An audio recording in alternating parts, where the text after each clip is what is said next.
Abasuubuzi abakolera mu maduuka boolekedde okufiirwa emirimu gyabwe singa tebakomya muze gwa kukungaanyiza kasasiro mu maaso g'amaduuka gaabwe.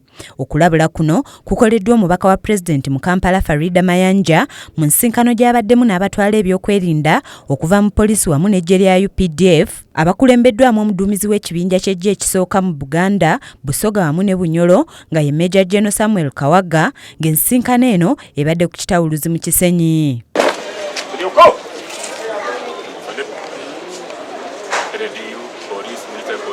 Nga bwe bazze bakola mu bitundu ebirala basoose na kukola bulungi bwansi mu bitundu bya Kampala omuli Kasubi, Kiwunya wamu n'ebirala nga bagogodde emyala wamu n'okuyoola kasasiro nga bwe bamutikka ku bimotoka bya KCCA nga babadde wamu n'abakulembeze mu Kampala ab'enjawulo.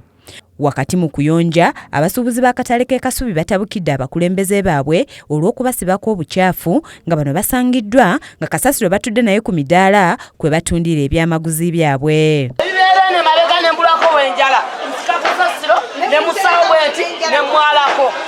Bano batabukidde ssentebe w'akatale kano ng'ono alabiseeko ng'ebigambo bimukalidde ku matama bwe bamubuuzizza ekiviiriddeko obukyafu okuyitirira mu katale. Batugambye nti bagenda tukolako tetwayodde jjo lwaki twayodde tulinda omulimu gukolereko. Ye omwogezi w'ekibinja ky'amagye ekisooka nga ye Major Bilal Katamba yennyamidde olw'obukyafu obufumbekedde mu bitundu gye bayitidde nga bayonja era n'asaba abakulembeze okuvayo n'enkola ennungamu okulaba nga kasasiro aggwa mu bantu. Local government level beetaaga okujjawo ne plan enkuukuuti engeri tugenda okumalawo ekisasiro bino.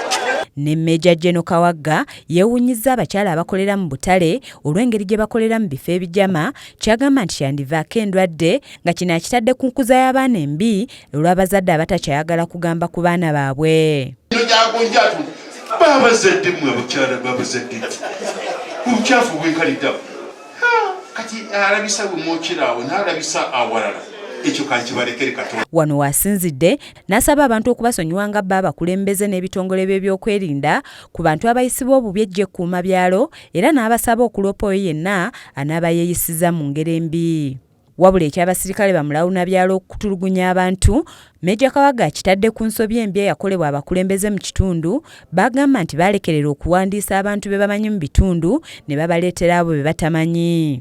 Bwe twagala obatweyininga mutusaba twaba abaana baffe balala ate mulotedde balala kati bano mulowooza twabajja ludda mwe bwabatuwa baana bammwe obakkirize ki oba mwalya ssente ebyo byammwe.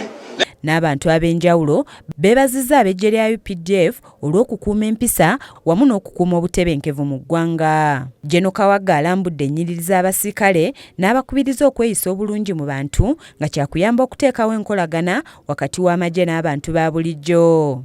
Kutulugunya ki muntu tekiri ekyo mu Uganda wano teri muntu akkirizibwa kutulugunya muntu so baba bakuyisiza bubi tosirikireeyo yogera.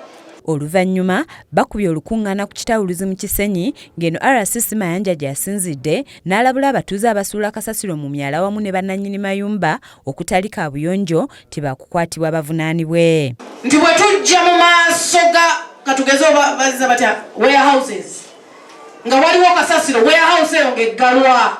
Kiza Peter yakusakidde eggulire lino ku lwa KSTV agaleero.